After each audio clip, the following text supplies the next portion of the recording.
요 시즌이 바로 교회력으로는 대림절 이렇게 말합니다. 대림절. 예수님의 성탄을 기다리는 바로 성탄절 앞에 이 한 달을 우리는 대림절로 지키죠.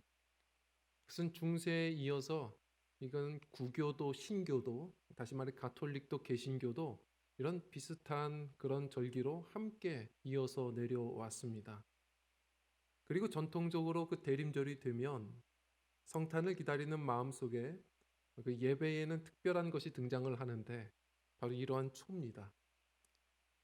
한 달 동안 매주 색깔을 바꿔서 그 초에 불을 밝혔거든요. 대림절 첫 번째 주일은 이제 네 가지 색깔인데요. 보시다시피 우선은 첫 번째 주는 진한 보라색입니다. 그리고 두 번째 주는 연보라색이고 세 번째 주는 분홍색, 그리고 네 번째 주는 흰색의 초에 불을 밝혔습니다. 그것은 이 땅에 참빛으로 오신 예수님을 우리가 바라보며 조금씩 우리의 마음이 인생이 밝아져 가는 것을 의미하는 겁니다. 그리고 또 그 한 주마다 그 색깔이 가진 어떤 의미들을 가지고 있었는데 특히 대림절 두 번째 주일은 연보라색, 바로 그것은 평화를 의미합니다. 이사야서에 그렇게 이야기하는 평화의 왕으로 오신 예수님을 바라보고 찬양하는 시간입니다. 오늘은 사실 정확히 따지면 분홍색이 맞습니다. 그런데 오늘 이 주제에 맞추어서 오늘 특별하게 평소에 안 하던 것을 좀 해봤어요. 이 연보라색의 초를 제가 또 구입을 해서 이렇게 또 불을 한번 밝혀봤습니다. 무엇보다 평화의 왕이신 우리 주님을 바라보는 예배가 되었으면 좋겠습니다. 무엇보다 우리 성도님들 이 여호와 샬롬 하나님의 은혜를 꼭 구하시고 그 은총 속에 승리하는 나날들이 되셨으면 좋겠습니다. 자, 무엇을 기다리십니까? 사실 우리 모두가 다 평화를 기다리는 겁니다. 예를 들어서 조속히 백신이 개발되어서 많은 분들은 다시 평화로운 일상이 회복되기를 지금도 기다리고 있습니다. 또 이 한반도 유일한 분단 국가로서 우리 한반도는 이 한반도에 항구적인 평화의 봄이 오기를 다들 또 기다리는 겁니다. 모두가 다 평화를 기다립니다. 그런데 그런 진정한 평화가 어디 있는 걸까요? 사실 우리도 평화를 기다리지만 오래전 너무나도 그 평화에 목말랐던 한 사람이 있었습니다. 그 사람이 바로 오늘 성경에 또 우리가 마주대야 하는 이사야 선지자입니다. 이사야 선지자는 지금 국가적인 위기를 맞이하면서 그리고 그 백성들조차 다 알지 못하는 임박한 그 심판, 그 멸망의 내일을 바라보면서 그는 몹시도 그 평화에 목말라 있습니다. 오늘 말씀 한번 좀 1절부터 좀 읽어보려고 하는데요. 우리 1절 말씀 함께 읽도록 하겠습니다. 시작. 전에 고통받던 자들에게는 흑암이 없으리로다.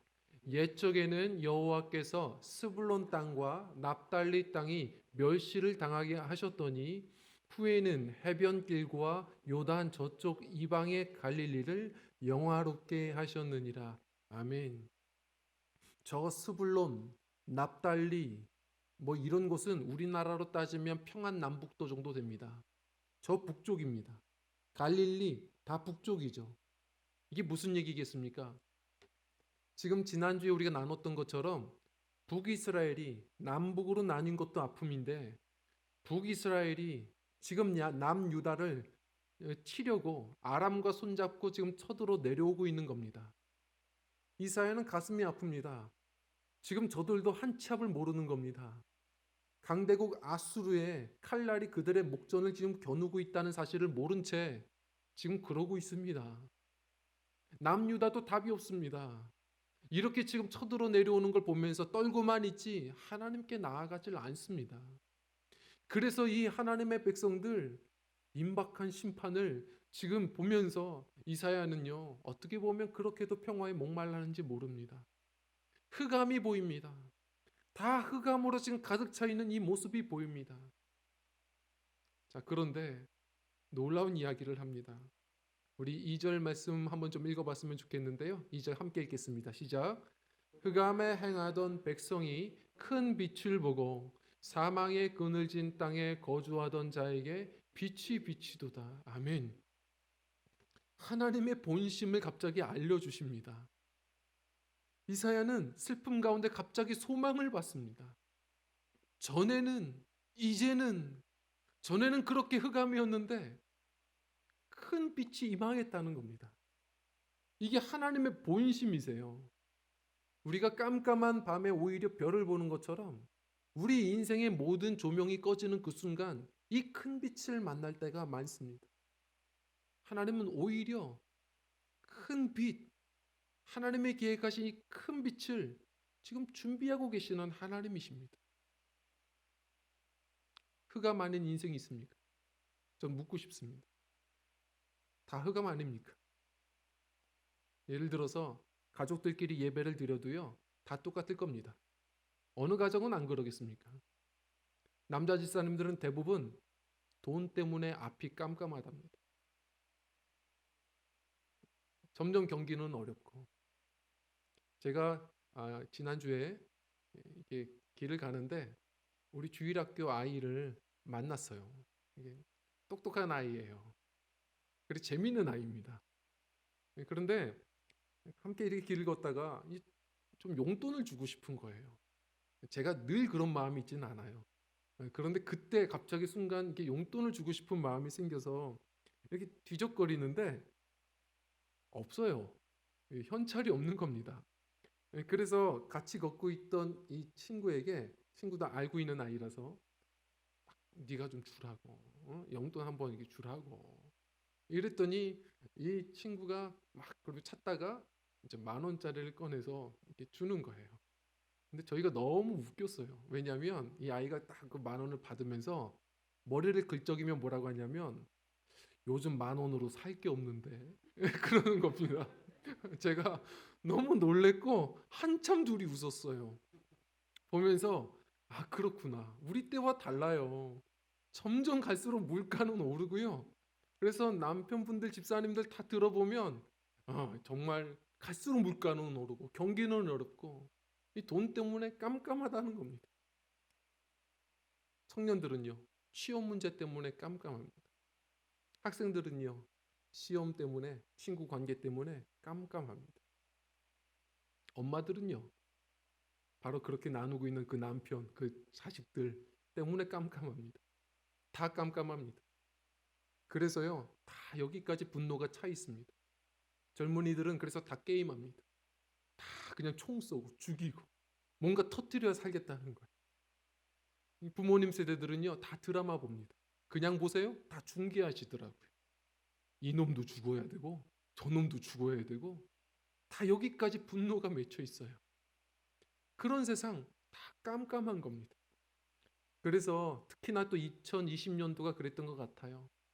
2020년도 취업 포털에서 한번 이 설문조사로 2020년도를 묘사하는 사자성어를 이제 한번 선정하게 되었는데요.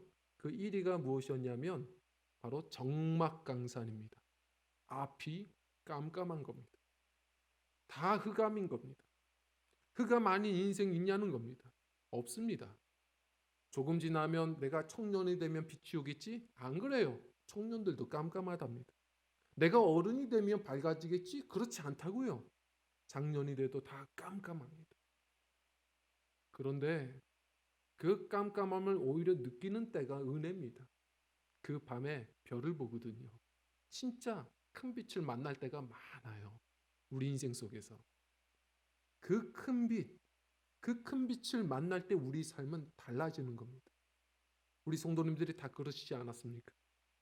그 큰 빛 되시고 참 빛 되시는 예수님 아니고서 우리 성도님들의 인생이 설명됩니까?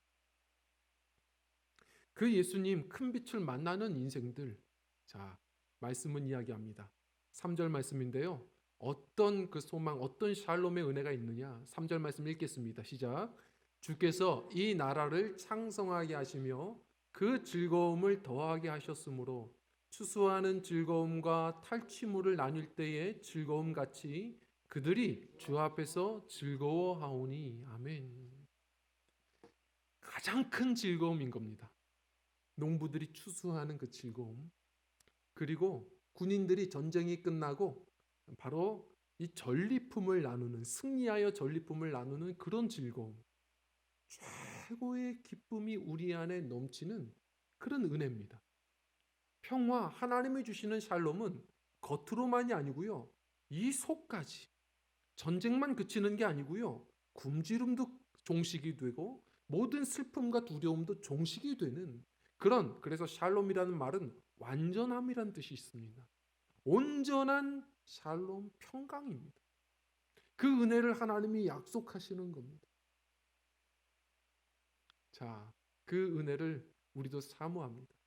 많은 분들이 신앙생활하면서도 평화를 그토록 갈구해야 하는데 하나님이 주시는 평화가 무엇인지를 아직도 많이 모르시는 분들이 많습니다.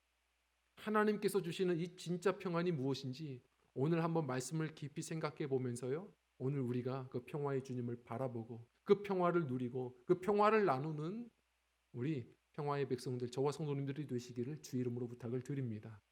자, 그 평화는 어떤 평화인가? 우리 첫 번째로요, 우리 한번 읽어보겠습니다. 시작. 무기가 사라지는 것입니다. 아멘. 무기가 사라지는 것입니다. 우리 말씀 5절 말씀을 한번 좀 읽어볼까요? 5절입니다. 시작.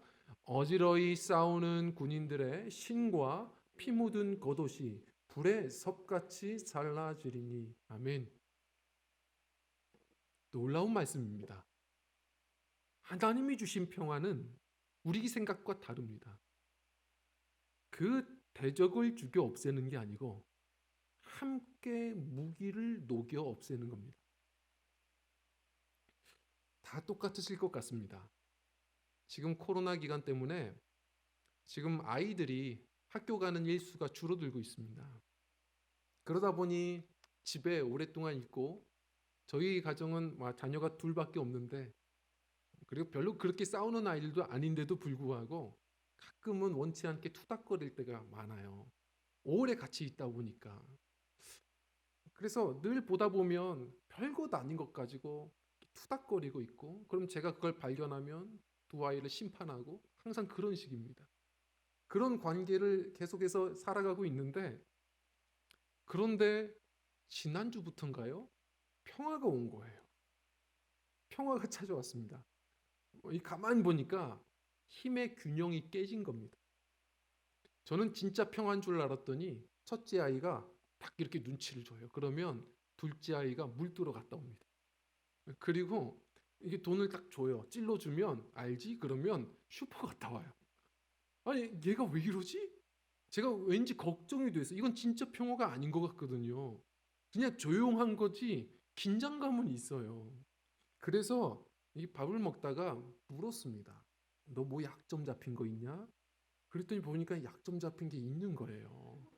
이게 보니까 나중에 그래서 둘이 놓고 또 신문하고 제가 심판자 하려고 이 대화를 해보니까 이 둘째 아이가 유튜브로 무슨 귀신 같은 거 나오는 걸 봤나 봐요.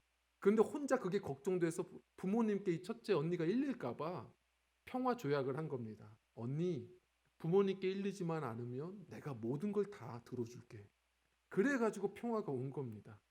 그래서 순간 첫째 아이는 양반처럼 살고 둘째 아이는 노비도 아니에요. 제가 보니까 개처럼 뛰어다닙니다. 물 들어갔다 뭐하고 계속 그러는 거예요. 제가 그래서 어제 그걸 다 얘기하고 자유를 선포해 줬습니다. 많은 분들이 평화라고 말하면 그런 평화를 생각합니다. 힘의 불균형. 팍스 로마네, 로마의 힘이 크다 보니까 당시에는 세계에 전쟁이 없었던 것처럼. 그런데 그게 진짜 평화입니까? 또 힘이 생기면 또 전쟁은 일어납니다. 이 세계 역사 가운데 긴 역사 속에 8%만 전쟁이 없었습니다. 평화 조약은 8,000번이 넘습니다. 그러나 전쟁은 끊어지지 않았습니다. 어떤 재담가가 말한 것처럼 세상사는 전쟁사요, 평화는 일시적으로 다른 전쟁을 준비하는 휴전인 것이다. 끊임없는 전투입니다. 그러나 주님의 평화는 다릅니다. 그것은 힘의 불균형이 아닙니다. 이것은 온전한 평화, 무기를 녹이는 거예요. 그래서 이사야 선지자는 이사야서 2장 4절에 보면 그 이야기를 하고 있습니다. 모든 무기를 녹여서 농기구를 만드는 세상, 함께 행복한 세상, 이것이 하나님께서 예비하신 평화의 나라라는 겁니다. 물론 그런 모습을 우리가 다 보기는 어렵지만 제가 이 이야기를 듣고선 좀 이사야서 말씀을 떠올렸습니다.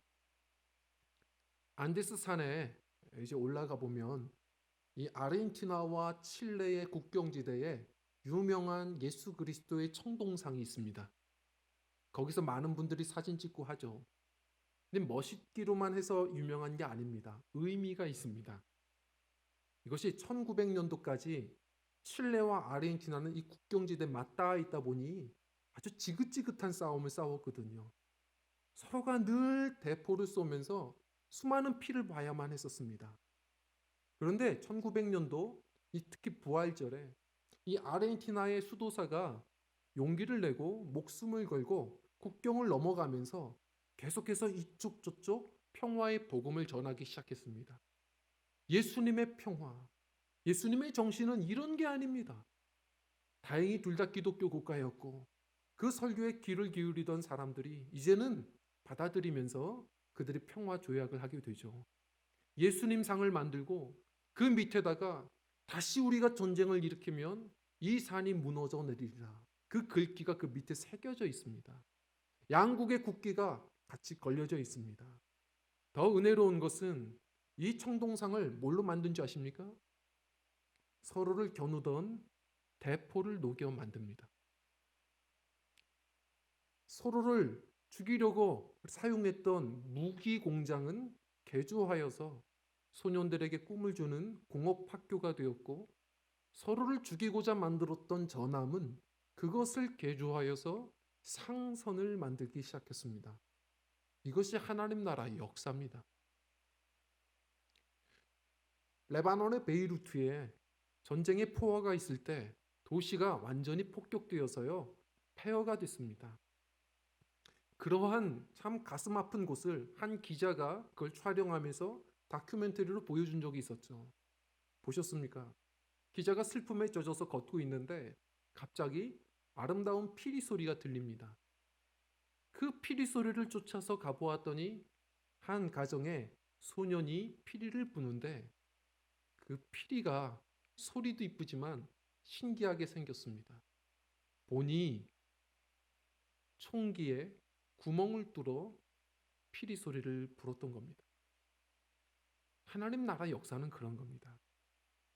나의 대포를 같이 겨누던 대포를 잠시 멈추는 게 아니라 그걸 녹여서 그리스도의 영광을 나타내는 겁니다.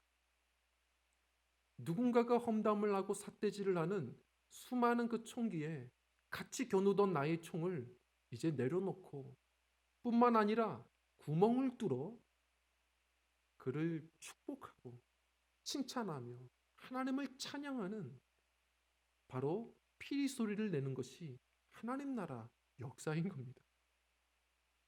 하나님이 주시는 이 평화를 우리는 꿈꿔야 합니다. 어떻게 그런 일이 일어날 수 있죠? 우리의 열심으로 되지 않습니다. 오늘 7절 말씀, 만군의 여호와의 열심이 이 평화를 이루어낼 겁니다. 하나님이 하시는 일입니다. 그것은 어떤 일입니까? 만군의 여호와의 열심, 수많은 교회들이요 자신들의 열심으로 해보려고 했습니다. 평화를 위해서. 그런데요 십자군 원정을 했습니다. 그게 평화입니까? 전쟁입니다. 서로가 평화를 위해서 한답니다. 독일군은 독일 루터교 목사님들이 가서 독일군들 안수해주고, 영국 군인들 그 나라의 성공의 신부들이 안수해주면서 2차 대전 일어났습니다. 우리의 열심을 가지고 무엇을 한다는 것은 평화가 아니라 늘 전쟁이었습니다. 하나님의 열심히 일을 이루는 겁니다. 그것은 우리가 할 게 없다는 게 아닙니다. 내 뜻을 내려놔야 합니다. 우리의 뜻과 계획을 내려놓고 하나님이 주시는 뜻과 계획, 그 말씀을 붙들고 살아갈 때 오늘도 하나님은 하나님의 뜻을 하나님의 사람들을 통해서 그 일을 이루어 가시는 겁니다. 저는 어렸을 때 외할머님이 저희 집에 이렇게 놀러 오시는 게 그렇게 좋았습니다. 그 이유는 외할머님이 오랫동안 그 동대문에서 옷장사를 하셨어요. 그러면 저희 집에 올 때는 이렇게 보따리로 들고서 오십니다. 보따리라는 것이 얼마나 이게 흥미롭습니까? 그 안에 뭐가 담겨진지 모르는 거거든요. 보따리 풀어봐 그러잖아요. 그래서 보따리는 항상 흥미로운 겁니다. 이걸 풀어보면 때로는 큰 옷만 있어요. 그럼 실망스러운 거예요. 부모님 옷이 안 좋습니다. 분홍색 옷 안 좋아요. 이거 누님 옷입니다. 작고 파란색 옷이면 기쁜 거예요. 보라색이면 싸워요. 이게 내 옷이 있었으면 좋겠다. 오늘은 뭘 가지고 오셨을까? 그 보따리가 그렇게 좋았습니다. 우리가 보따리라고 말합니다. 우리 인생도 우리의 이야기 보따리가 있습니다. 나의 생각, 나의 계획, 이걸 내려놔야 됩니다. 그럴 때 하나님께서 우리에게 말씀을 주시고 그렇게 살아가는 인생은 아십니까? 내가 예수님을 닮아가고 나를 통해 내 가정과 주변이 평화의 나라가 되는 하나님 이야기 보따리가 풀어지기 시작합니다. 이것이 하나님 나라 역사입니다. 오늘도 하나님께서는 그 은혜를 우리에게 주고자 하십니다. 주님의 평화를 맛보시고 그 평화를 우리 성도님들 나누시는, 그래서 나의 인생 이렇게 저렇게 수고해봤지만 늘 치열한 전쟁사 아닙니까? 나의 인생 전쟁사가 그치고 하나님 이야기 보따리가 풀어지는 우리 평화의 도구들, 우리 조화 성도님들의 남은 인생의 여정들이 되시기를 간절히 부탁을 드립니다. 그리고 그 평화는 바로 이렇게 시작됩니다. 함께 읽겠습니다. 시작. 한 아이로부터 시작되는 것입니다. 아멘. 우리 6절 말씀인데요. 우리 6절 말씀 한번 읽어보도록 하겠습니다. 시작. 이는 한 아기가 우리에게 낳고 한 아들을 우리에게 주신 바 되었는데 그의 어깨에는 정사를 메었고 그의 이름은 기묘자라 모사라 전능하신 하나님이라 영존하시는 아버지라 평강의 왕이라 할 것임이라. 아멘. 지금 이사야는 한 아기를 이야기합니다.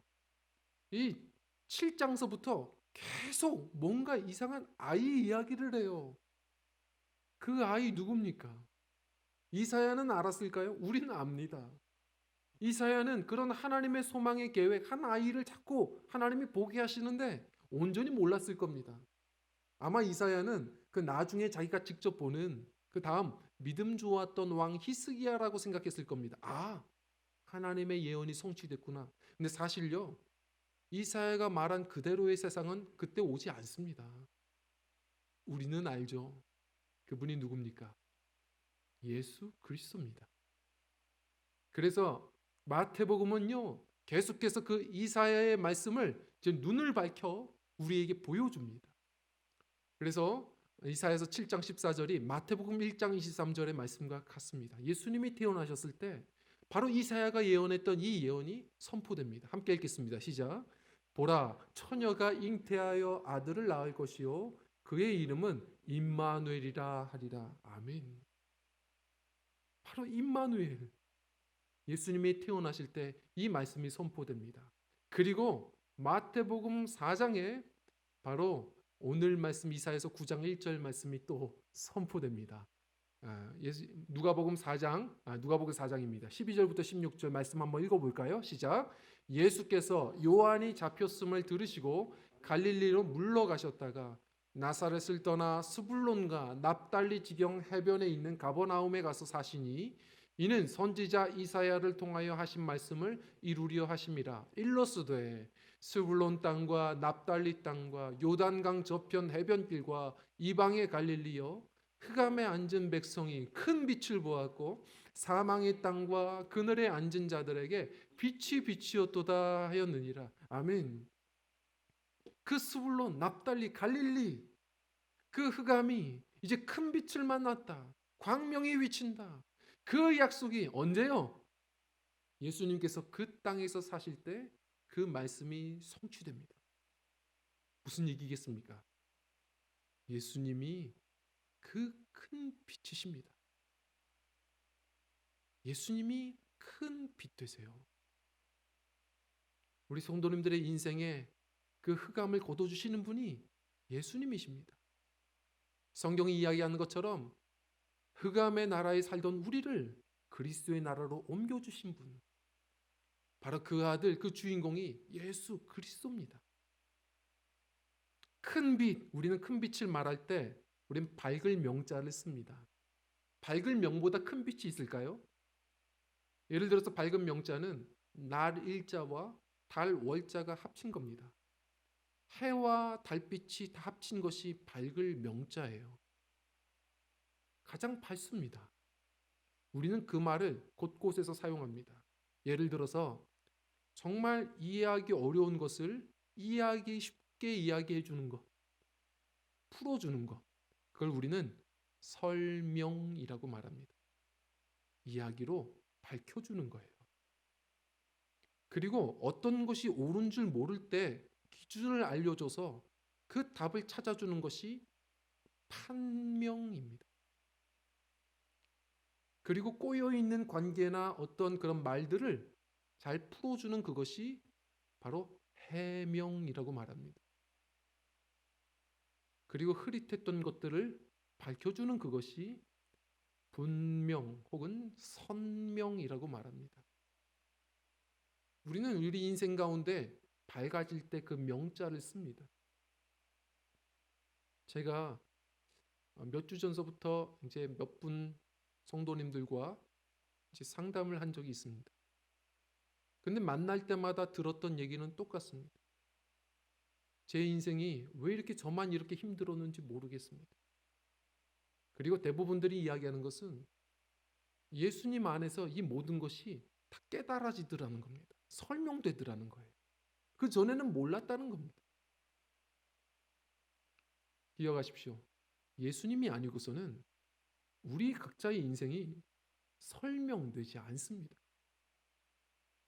예수님께서 임하실 때 비로소 어떤 것이 옳은지 우리는 거기서부터 판명이 됩니다.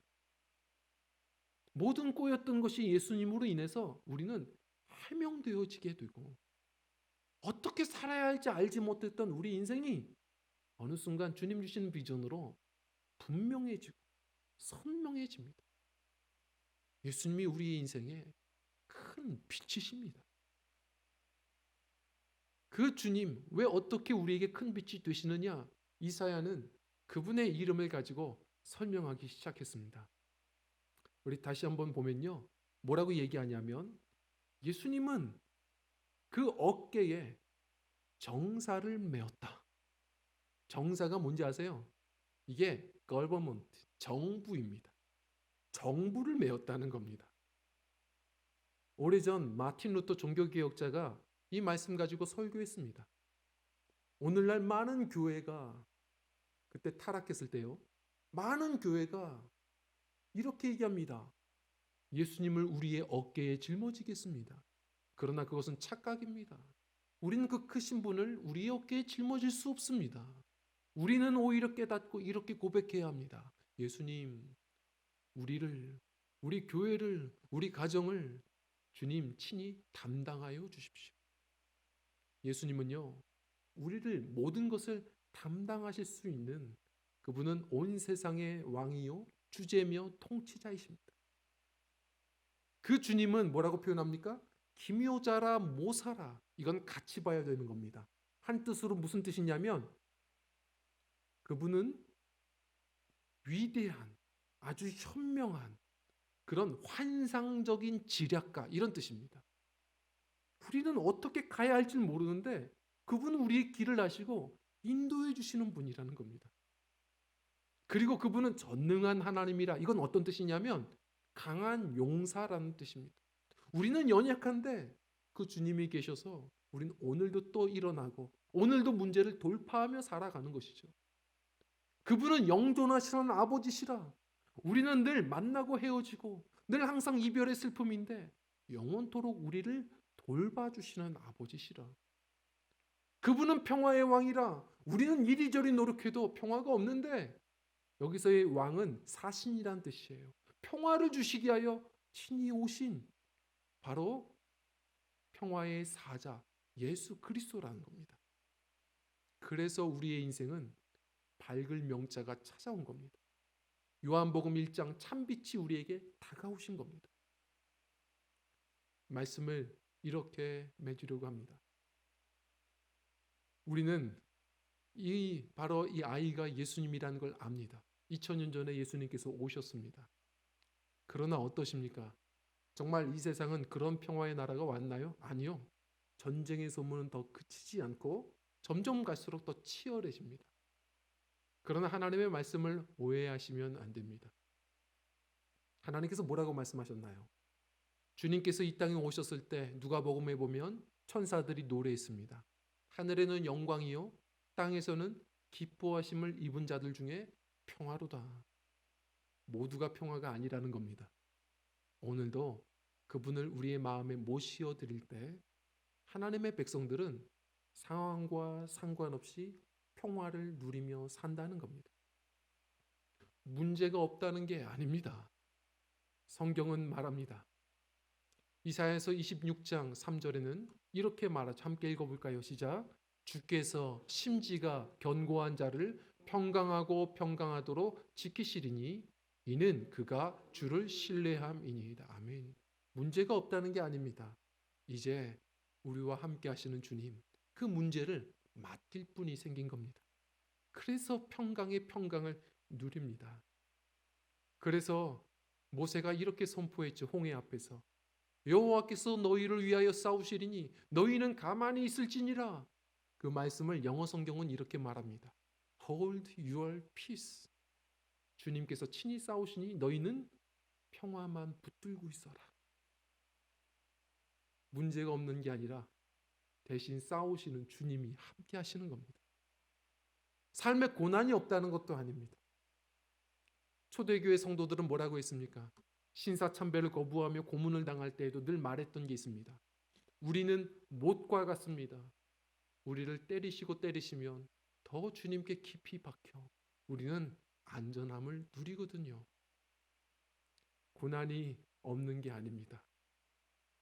바로 주님이 우리와 함께 하시기에 우리는 고난 가운데 더 큰 그 안식을 평강을 또 누리는 사람들이 성도들입니다.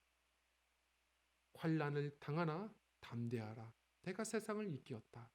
너희로 어디서요? 내 안에서 평안을 누리게 하려 함이라. 성도님들, 평화가 필요합니다. 주님께서 주시는 진짜 평화를 누리는 믿음들이 되셨으면 좋겠습니다. 성탄절 그냥 지나가지 마시고 우리의 마음을 열어 빛 되신 주님을 다시 우리의 마음의 중심에 모시는 은혜가 있었으면 좋겠습니다. 마음 구석까지 비추시는 그 은혜의 빛살 아래 모든 슬픔과 두려움들 흑암이 떠나고 주님 주시는 참된 즐거움과 승리를 맛보며 살아가는 평강의 평강을 누리는 믿음들, 그리고 그 빛 되신 주님의 말씀을 따라 살아감으로 우리 많은 이들에게 대포를 녹여 그리스도의 영광을 드러내며 총의 구멍을 뚫고 축복과 칭찬으로 하나님을 찬양하는 우리 믿음의 권속들, 화평의 도구들이 되시기를 원합니다. 평강의 평강으로. 그래서 오늘의 말씀, 바울 사도의 늘 유행가와 같은, 늘 후렴구와 같은 그런 바울 사도의 이 축복의 말로 오늘의 말씀을 마칩니다. 평강의 하나님이 우리 성도님들과 함께 하시기를 축복합니다.